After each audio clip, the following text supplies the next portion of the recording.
तो ये शुरू करते हैं कि नया पदखंड का एक नया टॉपिक हम लोग पढ़ेंगे जिसका नाम होगा कवित।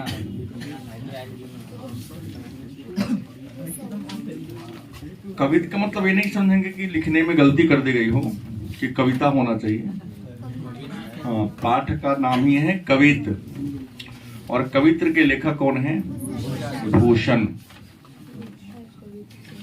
इन्हें कवि भूषण भी कहा जाता है। कवि संक्षिप्त नाम है, छोटा नाम इनका क्या है? भूषण। इनके जन्म के बारे में बता दूं कि भूषण का जन्म 1613 ईस्वी में कहा हुआ था। उत्तर प्रदेश के कानपुर जिला के तिकवापुर नामक गांव में हुआ था। उत्तर प्रदेश जिला है कानपुर और गांव का नाम है तिकवापुर। तिकवापुर नामक गांव में इनका क्या हुआ था? जन्म हुआ था। मृत्यु की बात कर ले कि इनकी मृत्यु कब हुई? खुश रहिए। 1715 ईस्वी में क्या हो गई थी? इनकी मृत्यु हो गई थी। पिता रत्नाकर त्रिपाठी थे इनके।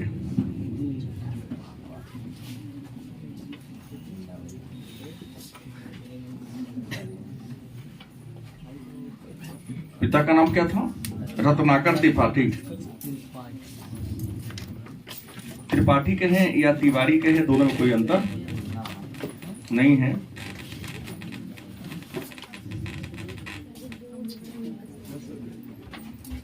तो कवित जिसके लेखक कौन है? भूषण। और भूषण जो है हिंदी साहित्य के एक वीर रस के कवि हैं। इनके जन्म के बारे में चर्चा मैंने किया आपसे कि इनका जन्म 1613 ईस्वी को उत्तर प्रदेश के कानपुर जिला के तिकवापुर नामक गांव में हुई थी। मृत्यु 1715 ईस्वी में हो गई। पिताजी का नाम क्या था? रत्नाकर त्रिपाठी। मृत्यु 1715 ईस्वी में हो गई। इनकी उपाधि बता दें। उपाधि था कवि भूषण। और इन्हें कवि भूषण की उपाधि रुद्र शाह नामक एक राजा ने दिया था। किसने दिया था?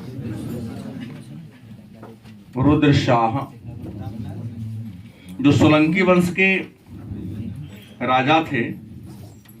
उनके द्वारा इन्हें कवि भूषण की उपाधि दी गई थी। 4 भाई थे ये। अगर भाई की बात करें तो कुल मिलाकर कितने भाई थे? 4 भाई थे। एक तो अपने स्वयं हो जाएंगे, इनके अलावे इनके 3 भाई और थे। चिंतामणि, नाम क्या था? चिंतामणि। दूसरा अपने भूषण। तीसरा थे मतीराम। और चौथा कौन थे? नीलकंठ।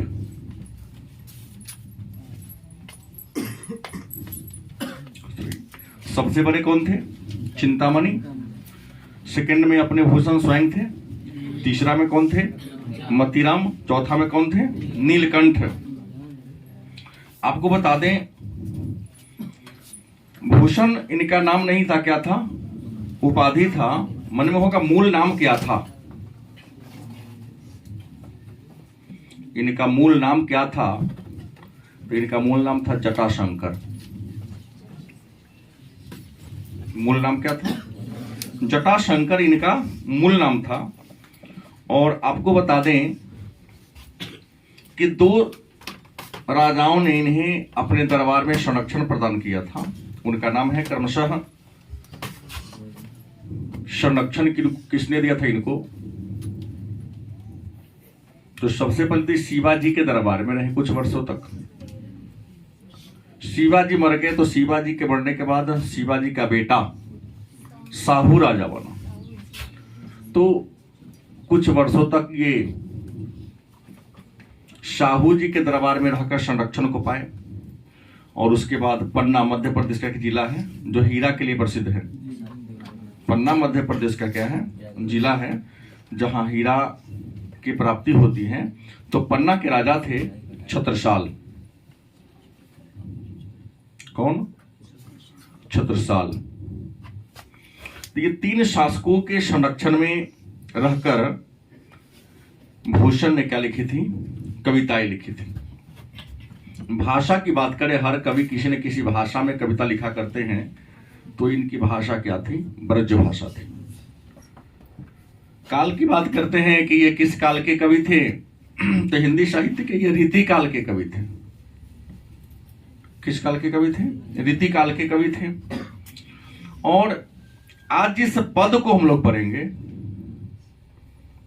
यह जो पद है वह उसको वीर रस में लिखा गया है। रस 9 है ना, वीर रस में, ओज रस में। हालांकि वीर रस, ओज रस और भयानक रस के ये कवि हैं।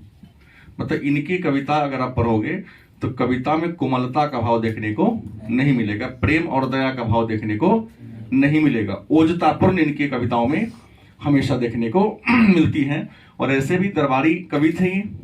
दरबारी कवि उस कवि को कहा जाता है जो किसी राजा के दरबार में रहते हैं। और जब राजा के दरबार में रहते हैं तो राजा के दरबार में रहने वाले जो कवि होते हैं राजा के गुणगान करते हैं।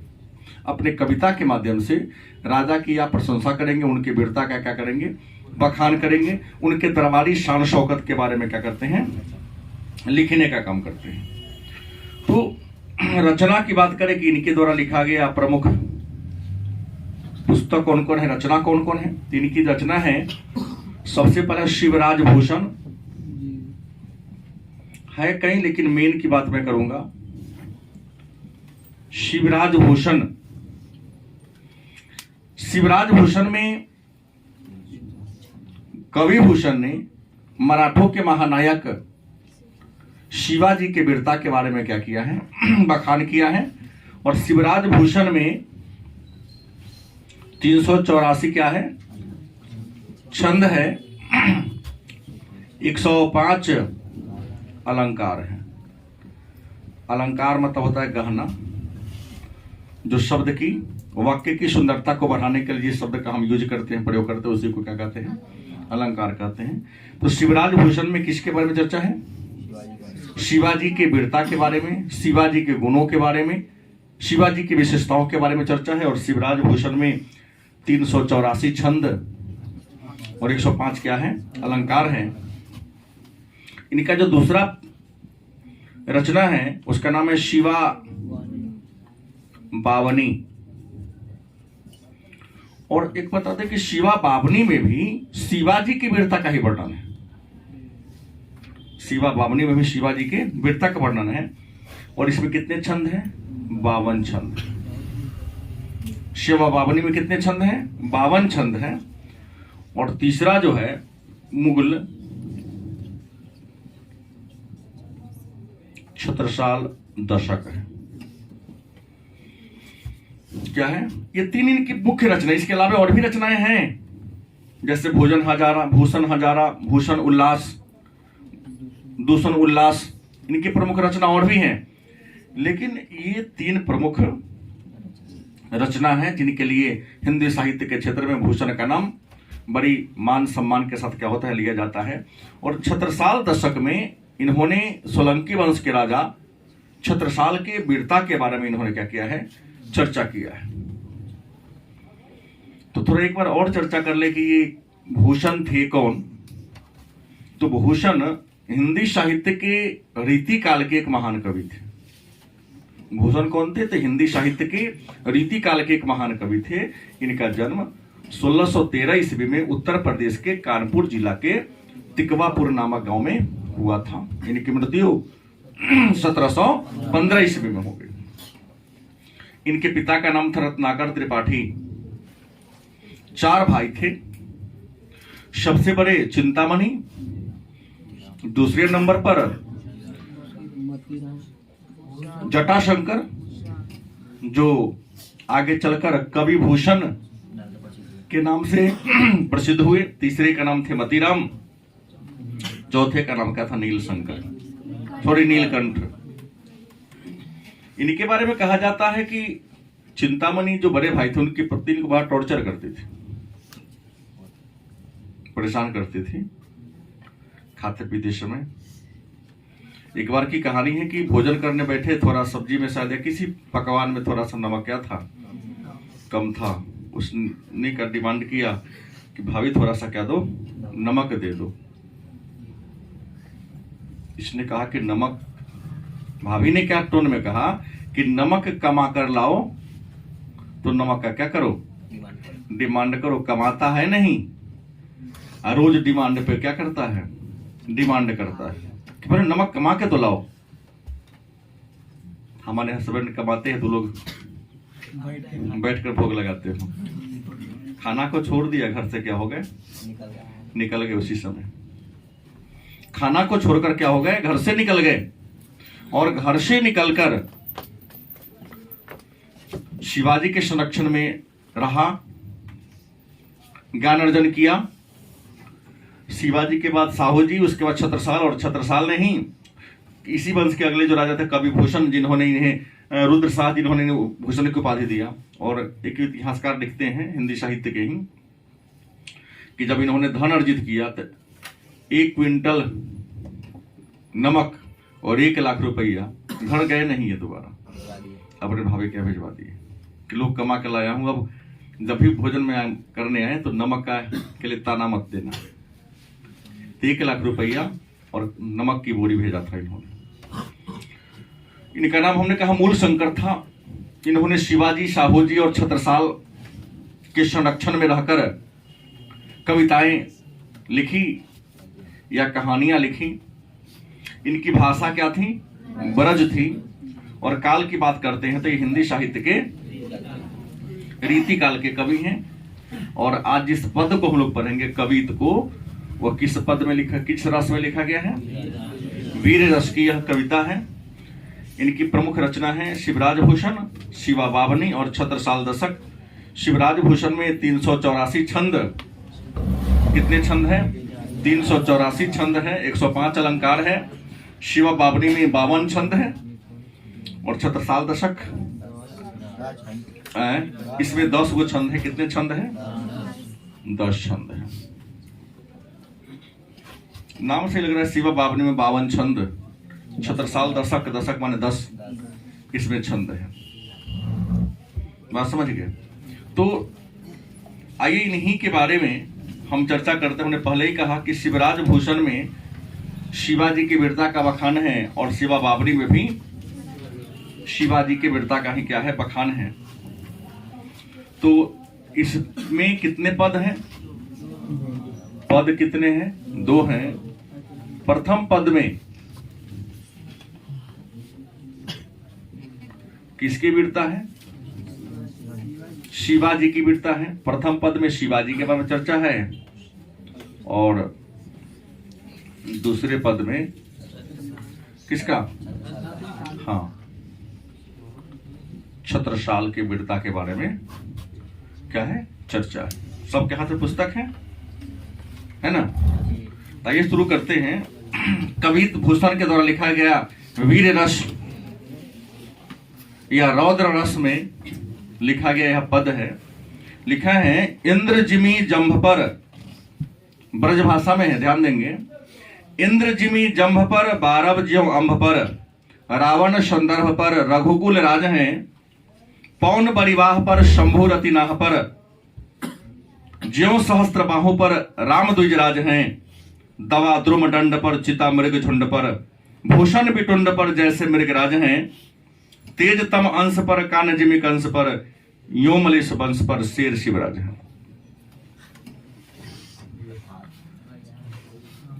कहने का मतलब है कि हमने पूरे पद को पढ़ा, क्या लिखा है। कई बार पूछ देगा, इंद्र जिमी जंभ पर, बारब ज्यों अम्भ पर, के लेखक कौन है।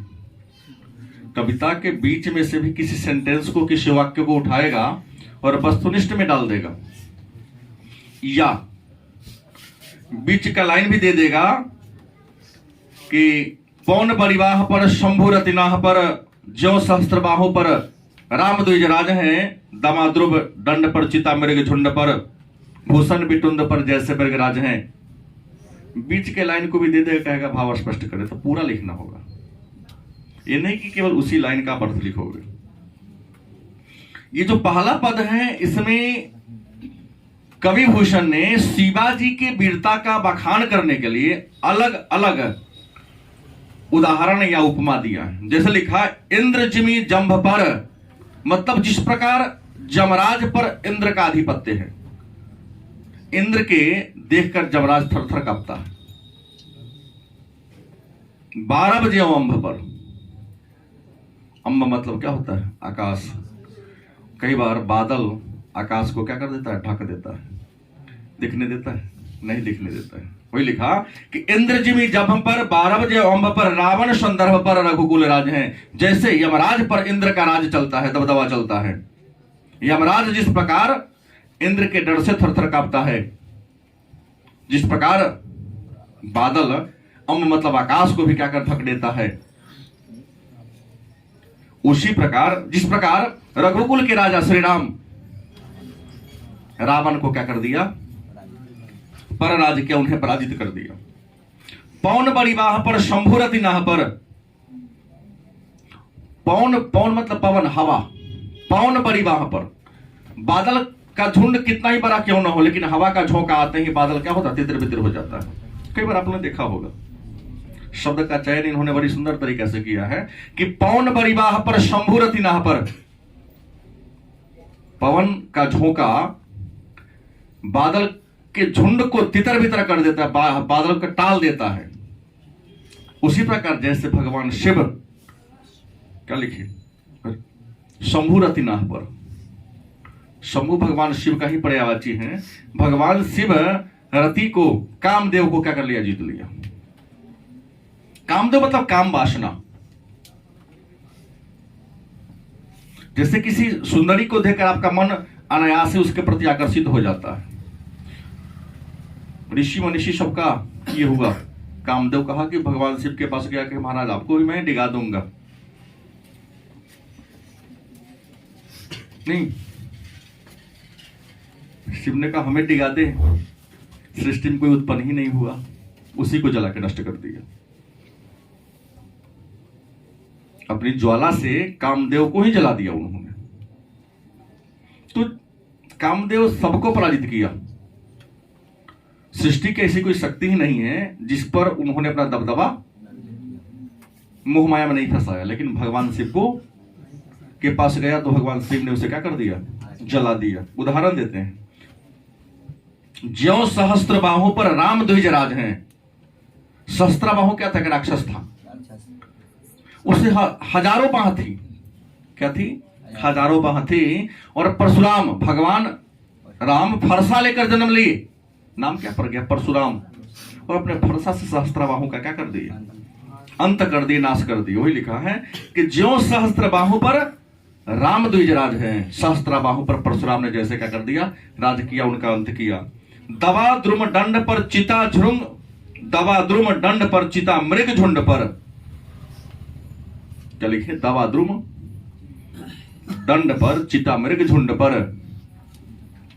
एक चिनकारी अगर जंगल में फेंक दो, गलती की सही, तो पूरे जंगल को जला के नष्ट कर देती है। संतान है कि नहीं? जंगल में जब आग लगती है तो उसे बुझाने वाला कोई नहीं हो पाता है। फिर दवा द्रुम दंड पर, आग की एक चिनगारी जिस प्रकार जंगल को तहस नहस कर देती है, जिस प्रकार चिता का, मृग का झुंड आ रहा, हिरण का झुंड आ रहा, एक चिता को देखते ही झुंड क्या तितर बितर हो जाता है। भूषण बिटुंड पर जैसे मृगराज हैं। भूषण कहते उसी प्रकार मृग के समान हमारे कौन है? शिवाजी। तेज तम अंश पर कान्य जिमी कंस पर। क्या लिखा? तेज तम अंश पर। तेज मतलब क्या होता है? प्रकाश। और तम का मतलब क्या था? अंधकार। तेज तम अंश पर मतलब जिस प्रकार अंधकार पर किसका राज है? प्रकाश का राज है। कितना भी घोना छाया हो, सूर्य का किरण निकलते ही, प्रकाश निकलते ही सारा अंधकार क्या होता है? मिट जाता है। तो लिखा तेज तम अंश पर कान्य जिमी कंस पर। कर्ण भगवान कृष्ण को कहा जाता है। भगवान कृष्ण जैसे किस पर, कंस पर राज किए, उनका दमन कर दिए। यों मलेच्छ वंश पर शेर शिवराज हैं, उसी प्रकार मुगल वंश के राजा औरंगजेब पर हमारे शिवाजी का खौफ है। क्योंकि इतिहास पढ़ने वाले बच्चों को मैं पढ़ाया हूं, शिवाजी को पहाड़ी चोरिया कहा जाता था और शिवाजी छापेमार युद्ध और गुरिल्ला युद्ध में फेमस थे। औरंगजेब इतने महान थे, इतने शक्तिशाली ताकतवर थे, लेकिन फिर भी शिवाजी औरंगजेब के क्षेत्र में प्रवेश कर औरंगजेब की जनता से चौथ और सरदेशमुखी नामक टैक्स वसूला करते थे। एक बार तो शिवाजी को औरंगजेब बंदी बनवा कर लाए, जयपुर महल में कैद कर दिया, लेकिन फूल के डलिया में बैठकर महल से बाहर निकल गए, भागे। शिवाजी ने कहा कि ऐसी कोई जेल नहीं है मुगलों के पास जो शिवाजी को बंद कर सके, कैद कर सके। चैलेंज दिया, तुम लाए हमको बंद करके देख लो, हम 24 घंटा में यहां से निकल जाएंगे। क्या निकल भागे, जयपुर महल में रखा गया था उन्हें। अंत में जाकर झुकना पड़ा औरंगजेब को, और 1665 में से बोल रहा हूं, कौन संधि, पुरंदर की संधि करनी पड़ी उनको। तो शिवाजी के वीरता का बखान किया है। उदाहरण किससे दिया है, इंद्र से, किससे दिया है, बादल से, राम से, परशुराम से, क्या शिव से किया है, मृग से किया है, प्रकाश से किया है, भगवान कृष्ण से किया है। किससे नहीं किया है, परीक्षा में आ सकता है प्रश्न। भूषण ने शिवाजी के वीरता का वर्णन करने के लिए किसका उदाहरण नहीं लिया है? तो हमने यहां बोला, किससे बोला है, इंद्र से किया है, बादल से किया है, हवा से किया है, शिव से किया है, गलती की सही, परशुराम से किया है, राम से किया है, मृग मैंने शेर से किया है, हिरण नहीं, हिरण तो मृग को देखकर भागवे करता, हिरण थोड़ी किया है, शेर से किया है, प्रकाश और कृष्ण से किया। तो इसको एक बार मैं बोलकर पूरे के अर्थ को मैं बता देता हूं लाइन से।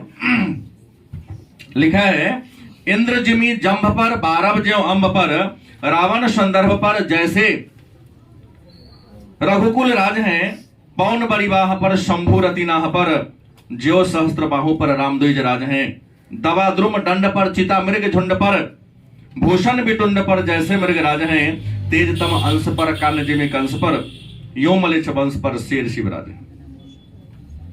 अब लिखो कि प्रस्तुत पद हमारे हिंदी साहित्य के पाठ्य पुस्तक के पद खंड के कवित शीर्षक पाठ से लिया गया है, जिसके लेखक भूषण है।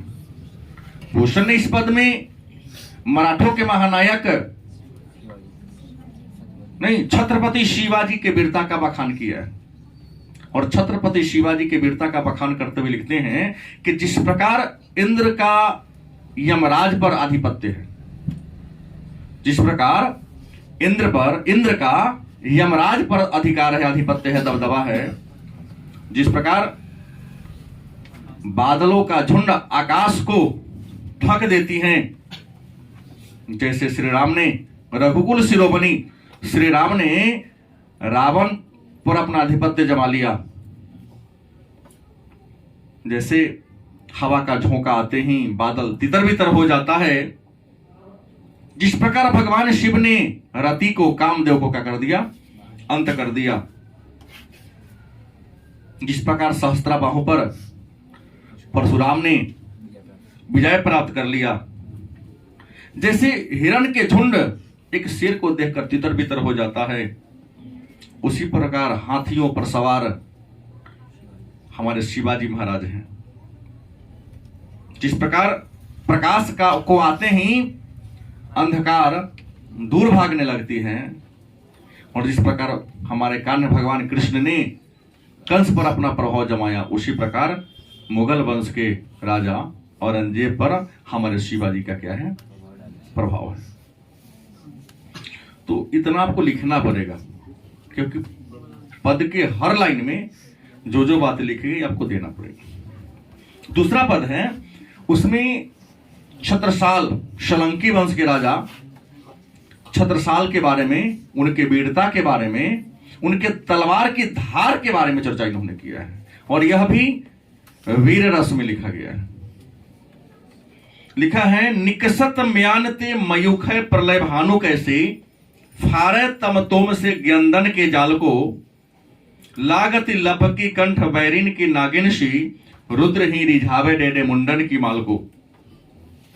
लाल छितिपाल छत्रसाल महाबाहुबली, कहां लो बखान करो तेरी करवार को, प्रतिभट कटक कटीले केते काटी काटी, कालिका सी कील की कलेव देती काल को। ब्रज भाषा है, हम लोग बज्जिका भोजपुरी जानने वाले हैं, थोड़ी सी परेशानी तो होगी क्या सोनू शर्मा? लिखा है, निकसत म्यान से मयूख प्रलय भानु कैसे। निकसत का मतलब क्या होता है, निकलना।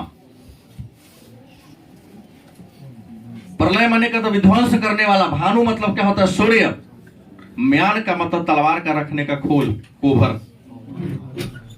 सब चीज तो ठीक है, शब्द का कोश आपके पास है तो कोई पद भारी नहीं होता है। अंतर ये कि शब्द कोश रखने से क्या फायदा,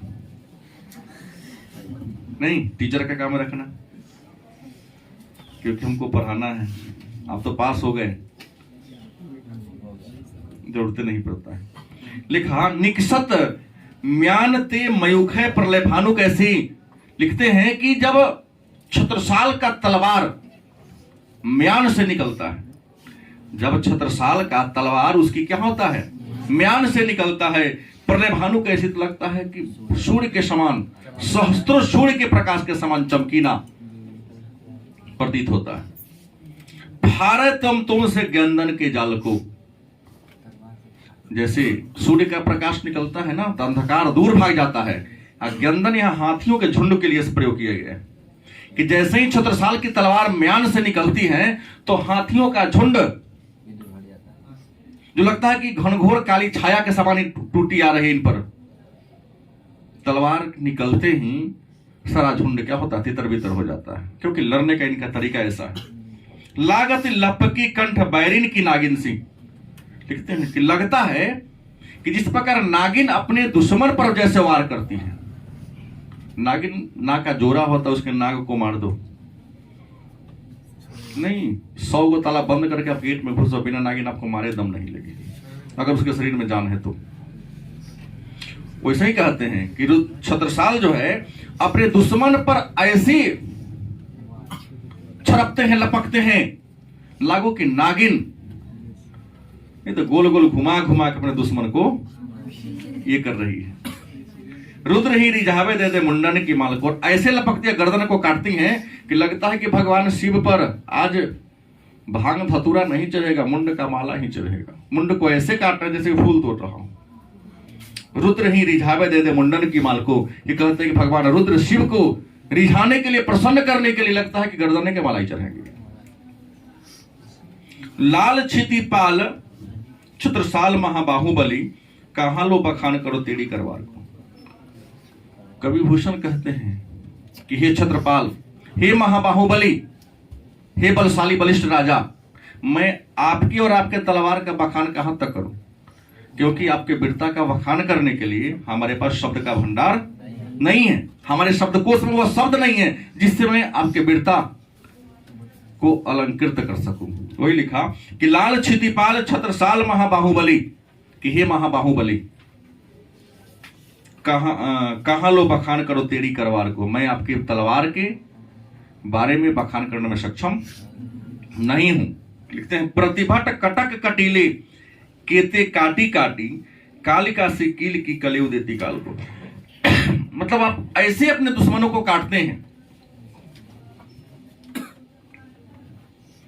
कि आपके काटने के तरीके को देखकर यमराज भी आपसे क्या होता है, कांपता है। कालिका से कील की कलेव देती काल को, जैसे काल जो यमराज है वो अपना जो पास फेंकता है तो लोग उसके डर से ही मर जाते हैं। वैसे ही यमराज रूपी दंड के समान आपका क्या है, तलवार है, जिसकी तलवार की चमक से ही दुश्मन का क्या होता है, चौधिया जाता है।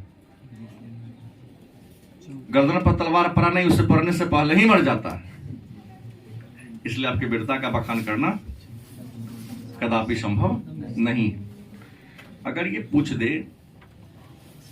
कि निकसैत म्यानते मयूखय पर ले भानु कैसी, फारे तमतोम से गेंदन के जाल को, लागते लपकी कंठ बैरिन के नागिन सी, रुद्र ही रिझावे दे दे मुंडन की माल को, लाल छितिपाल छत्रसाल महाबाहुबली, कहा लो बखान करो तेरी करवार को, प्रतिभट कटक कटीले के ते काटी काटी, कालिका से कील की कलेयु देती काल को।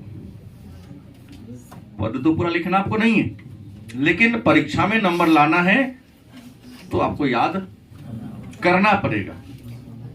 गलत किसे? क्योंकि बीच का भी कोई सेंटेंस वाक्य आपके सामने रखेगा, लेखक कौन है या किस पाठ से लिया गया है। तो ये अगर हो, निक्षत म्यानते मयूखे पर ले भानु कैसी, सप्रसंग व्याख्या करे, भाव स्पष्ट करे, अर्थ स्पष्ट करे। आप लिखेंगे प्रस्तुत पद हमारे हिंदी साहित्य के पाठ्य पुस्तक के पद खंड के कवित शीर्षक पाठ से लिया गया है, जिसके लेखक भूषण हैं। भूषण ने इस पद में सोलंकी राजा छत्रसाल के वीरता का बखान किया। और वीरता का बखान करते लिखते हैं कि जब छत्रसाल की तलवार उनकी म्यान से निकलती है तो सहस्त्रों सूर्य के समान चमकीला या प्रकाश निकलती है उससे। जैसे सूर्य का प्रकाश निकलने पर अंधकार मिट जाता है, वैसे ही जब इनकी तलवार म्यान से निकलती है तो हाथियों का झुंड जो पूरा कालापन वातावरण को किया हुआ है तितर बितर हो जाता है। छत्रसाल अपने दुश्मन पर ऐसे लपकते हैं, ऐसे वार करते हैं जैसे मानो नागिन अपने शत्रु को मारने के लिए लपक चपक चारों तरफ घेर रही है। और शत्रु के गर्दन को ऐसे काटते हैं कि जैसा कि रुद्र को, भगवान शिव को मनाने के लिए आज मुंड का क्या बनाने वाले हैं, वो माला बनाना है, मुंड का ढेर लगा रहे हैं।